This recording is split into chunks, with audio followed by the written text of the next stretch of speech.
What if the most daring science fiction films weren't failures of imagination, but victims of bad timing, nervous studios, and audiences that weren't ready? Today, we're counting down underrated sci-fi movies that deserved cult status the moment they arrived. These films didn't chase trends, they challenged them, and decades later they feel more relevant and more dangerous than ever. Number 11. The Final Program, 1973. Released at the dawn of the computer age, The Final Program arrived before audiences understood what it was warning them about. In 1973, computers were still seen as oversized calculators, tools, not threats. This film dared to suggest something far more unsettling, that machines might eventually outthink, outmaneuver, and quietly dominate their creators. Based on a novel by Michael Moorcock, the story blends espionage, cybernetics, and existential dread. It follows a brilliant programmer whose mind becomes the battleground for rival governments and emerging artificial intelligence. The tone is cold, clinical, and deeply paranoid, more interested in psychological erosion than spectacle. There are no flashy effects to distract you, just the creeping realization that control is slipping away from humanity. At the time, critics dismissed it as confusing and overly intellectual. Audiences expecting space battles or monster thrills stayed away. The box office response was muted, and the film quickly vanished into obscurity. But that failure now feels ironic. Nearly everything the movie feared, surveillance culture, digital dependency, algorithmic power, has become everyday reality.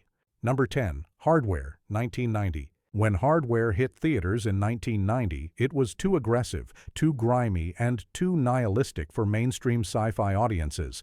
Cyberpunk was still considered a fringe aesthetic, something for underground comics and late-night VHS rentals, not respectable cinema. This film didn't just embrace that edge, it sharpened it into a weapon. Set in a radioactive wasteland future, Hardware tells a deceptively simple story. A scavenger brings home the remains of a military robot that refuses to stay dead, but beneath the slasher-style setup lies a brutal vision of corporate warfare, surveillance states, and disposable humanity. The film's industrial soundtrack, claustrophobic sets, and relentless violence create a suffocating atmosphere that feels closer to punk rebellion than traditional science fiction. Critics were quick to label it excessive and exploitative. Some theaters even struggled with censorship issues due to its graphic content. Financially, it barely made a ripple. But cult audiences saw something else entirely, a raw, uncompromising future where technology doesn't save us, it hunts us. Decades later, Hardware has become a cult cornerstone. Its aesthetic now feels prophetic, anticipating everything from drone warfare to militarized AI. What once seemed ugly now feels honest. What once seemed extreme now feels restrained. This wasn't a sci-fi film meant to comfort, it was meant to bruise. And cult classics are often born from exactly that refusal to behave. Number 9. The Quiet Earth, 1985. Few science fiction films capture the end of the world with such devastating restraint as The Quiet Earth. Released in 1985, this New Zealand production didn't rely on explosions or alien invasions. Instead, it asked a far more disturbing question. What if humanity simply disappeared and left you behind to deal with it? The story follows a scientist who wakes up to find himself seemingly alone on Earth. Cities stand empty. Radios crackle with silence. Time itself feels broken. The film moves slowly, deliberately, allowing loneliness to become its true antagonist. When other survivors eventually appear, the movie refuses easy comfort, steering instead toward existential dread and moral reckoning. At release, audiences found it bleak and emotionally unsettling. There was no heroic journey, no triumphant survival. Its ambiguous ending frustrated viewers who wanted answers instead of questions. As a result, it struggled commercially and slipped quietly out of public conversation. But that quiet is exactly what gives the film its power today. In an era of global anxiety, isolation, and environmental fear, The Quiet Earth feels painfully contemporary. Its haunting final moments are now regarded as one of the most daring endings in sci-fi history. This isn't a film about survival, it's a film about consequence, and cult status, in the end, belongs to stories brave enough to stare into the void without blinking. Number 8. Enemy Mine, 1985. When Enemy Mine arrived in theaters, audiences expected a conventional space action film, laser fire, interstellar battles, and clear-cut heroes and villains. What they got instead was something far quieter, stranger, and far more human. That mismatch proved fatal at the box office. The film was marketed as a sci-fi adventure, but it played like a philosophical survival parable. The story strands a human pilot and a reptilian alien enemy on a hostile planet, forcing them to cooperate to survive. What begins in hatred slowly transforms into understanding, empathy, and eventually friendship. In the mid-'80s, at the height of Cold War rhetoric, this message felt almost subversive.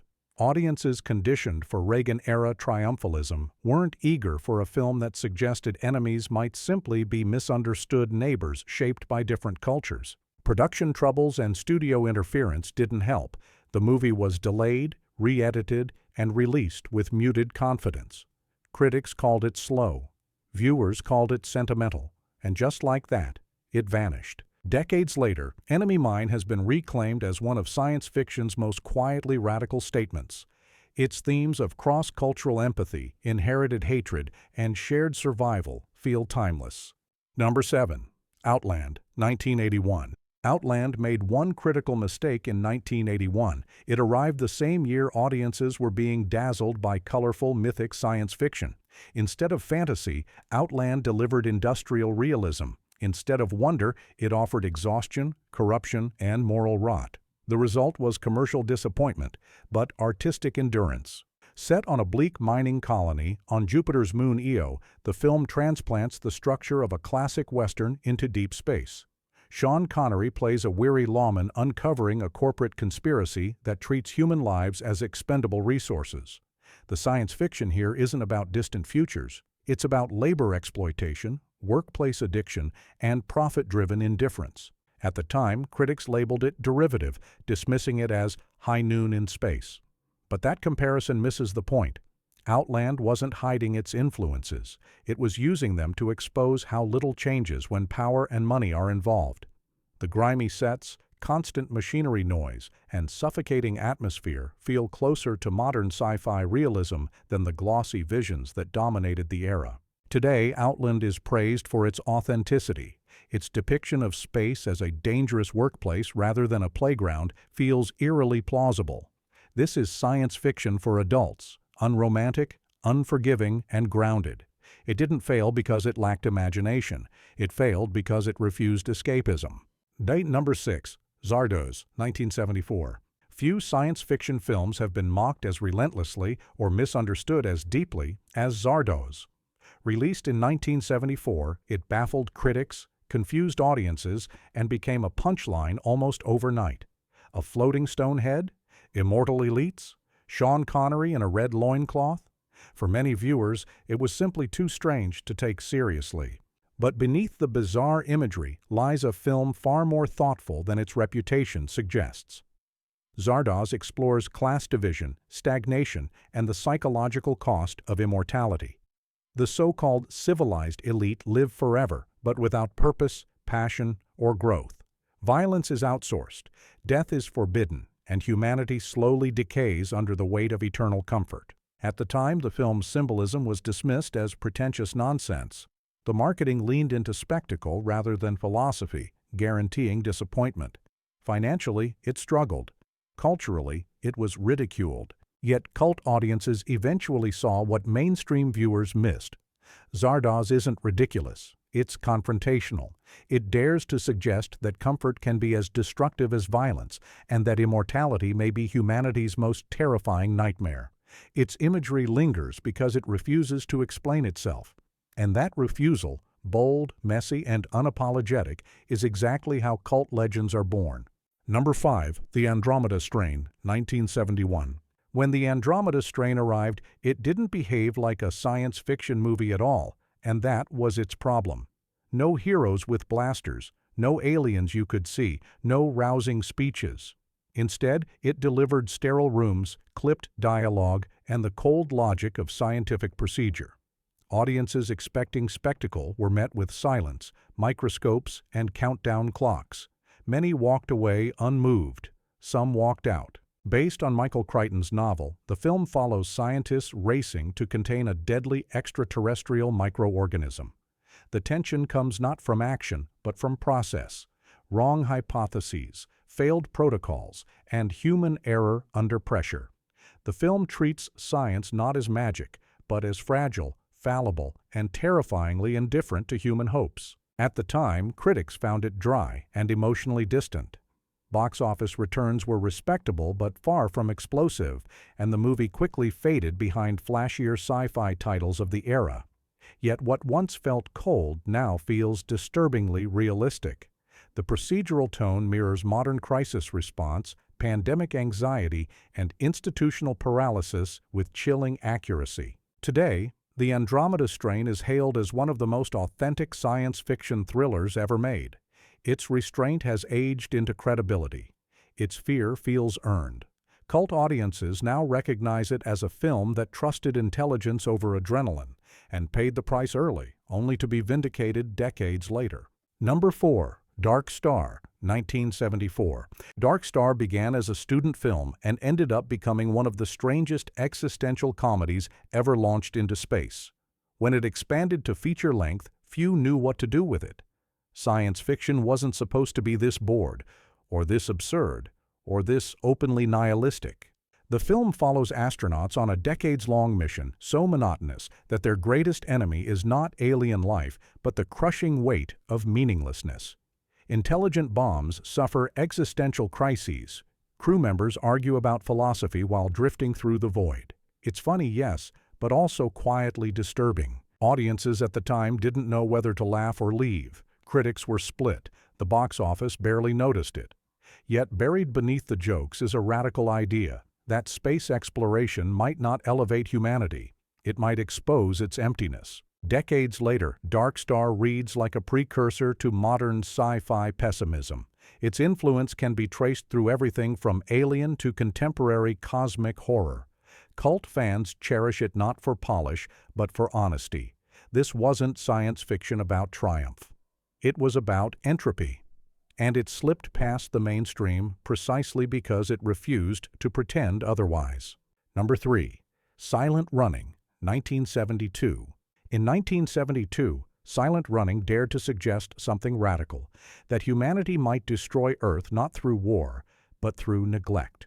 Long before environmentalism entered mainstream cinema, this film mourned a planet already lost. Set aboard space freighters carrying the last remaining forests, the story follows a botanist who chooses preservation over obedience. There's no villain twirling a mustache, only bureaucratic indifference and quiet resignation. The film's emotional weight builds not through conflict, but through inevitability. At release, audiences found it slow and preachy. The box office was modest. Critics were unsure whether its sadness was purposeful or indulgent. But time has been kind. Painfully kind. Today, Silent Running feels less like fiction and more like warning footage. Its gentle robots, lonely corridors, and devastating final act have secured its place as one of science fiction's most emotional experiences. Cult status arrived not through hype, but through heartbreak. This film didn't predict the future, it grieved it in advance. Number 2. The Man Who Fell to Earth, 1976. When The Man Who Fell to Earth arrived in 1976, it barely resembled the science fiction audiences thought they were buying a ticket for. There were no heroic arcs, no climactic battles, no comforting explanations. Instead, the film offered alienation in its purest form, cold, erotic, disoriented, and emotionally corrosive. Many viewers didn't just dislike it, they rejected it outright. David Bowie's performance as an alien stranded on Earth was unnerving rather than sympathetic. His character isn't here to save humanity or conquer it, he's here to survive capitalism. And that was the film's most dangerous idea. The alien isn't destroyed by weapons or hatred. He's destroyed by corporate greed, addiction, surveillance, and the slow erosion of purpose. Critics at the time called the film incoherent and indulgent. Studio interference led to heavy cuts, further confusing the narrative. At the box office, it struggled to find an audience willing to sit with its discomfort. It was science fiction without escape, and that proved a hard sell. Decades later, the film has been reclaimed as a masterpiece of alienation. Its fractured structure now feels intentional. Its cold tone feels prophetic. This is science fiction as existential collapse, about how systems consume outsiders and then discard them. Cult audiences now recognize it not as a failed narrative, but as a deeply uncomfortable truth rendered on film. It didn't want to be loved, it wanted to be endured. Number 1, Phase 4, 1974. At number 1 sits a film so strange, so austere, and so uncompromising that it nearly vanished on arrival. Phase 4 wasn't rejected because it lacked ideas. It was rejected because it had too many, and none of them were reassuring. Directed by Saul Bass, the legendary graphic designer, this film treats humanity as a side note in its own extinction story. Hyper-intelligent ants evolve rapidly, reorganizing nature with terrifying precision. Humans respond with arrogance, technology, and assumptions of superiority, and fail at every turn. Audiences in 1974 expected spectacle. Instead, they were given silence, long stretches of observation, and an ending so bleak the studio famously altered it for theatrical release. Critics were baffled. The box office was indifferent. The film disappeared almost immediately. But time has elevated Phase 4 into something chillingly modern. Its ecological themes now feel urgent. Its refusal to humanize the threat feels radical. The ants aren't villains, they're successors. And that idea, more than any monster or explosion, is what terrified audiences then and resonates now. Cult status didn't just arrive late for Phase 4, it had to be earned through decades of re-evaluation. This is science fiction that doesn't flatter humanity. It watches us, measures us, and calmly decides we are no longer necessary. That courage, to tell a story without us at the center, is what makes Phase 4 not just underrated, but essential. These films didn't fail because they were weak. They failed because they were honest about technology, power, isolation, and humanity's place in the universe. Cult classics aren't born from comfort. They're born from confrontation. And these science fiction films confronted the future long before we were ready to listen.